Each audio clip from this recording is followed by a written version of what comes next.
नमस्कार,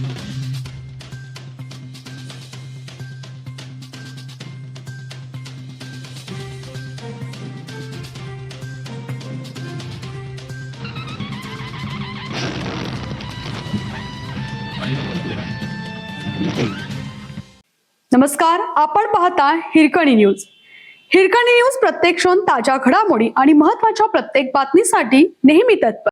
सातारा जिल्हा बँक निवडणुकीत ठराव संकलनावरून राजकीय वादळ. जावळी कराडसह मान खटावमध्ये टोकाचा संघर्ष. सातारा जिल्हा मध्यवर्ती सहकारी बँकेच्या आगामी निवडणुकीच्या पार्श्वभूमीवर विकास सेवा सोसायटी मतदारसंघातील मतदारांचे ठराव संकलन करण्याची प्रक्रिया बुधवारी पूर्ण झाली. मात्र शेवटच्या दिवशी जास्तीत जास्त मतदार आपल्याच गोटातील असावेत यासाठी महायुती आणि महाविकास आघाडीच्या नेत्यांनी साम दाम दंड भेद नीतीचा वापर केल्याने जिल्ह्यातील राजकीय वातावरण कमालीचे तापले.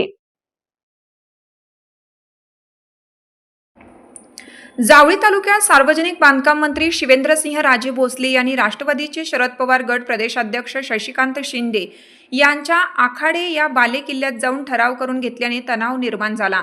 यानंतर आखाडे परिसरात जमावबंदीचे आदेश लागू करून मोठा पोलीस बंदोबस्त तैनात करण्यात आला. दुसरीकडे 6 गावांचा समावेश असलेल्या हादगेघर विकास सेवा सोसायटीची सभा कोरम अभावी रद्द झाली. यानंतर भाजपचे जिल्हा परिषद सदस्य वसंतराव मानकुंबरे यांनी शिंदे यांनी संचालकांना ताब्यात ठेवल्याचा आरोप करत थेट त्यांच्या निवासस्थानी धडक दिली. मानकुंबरे यांच्यासह शेकडो कार्यकर्त्यांनी संचालक मिळाल्याशिवाय हलणार नाही असा आक्रमक पवित्रा घेतल्याने जावळीत नवा राजकीय संघर्ष उभा राहिला आहे.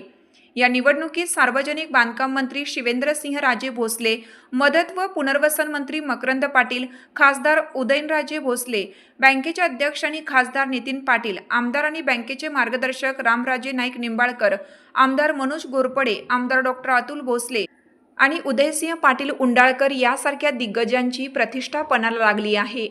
प्रत्यक्ष मतदानापर्यंत हा संघर्ष कोणत्या टोकाला जाणार याकडे सर्वांचं लक्ष लागलं आहे. बँकेच्या निवडणुकीत प्रथमच असा टोकाचा संघर्ष जिल्ह्यातील कार्यकर्त्यांना अनुभवायला मिळत आहे. त्यामुळे जिल्ह्यातील राजकारण तापले आहे.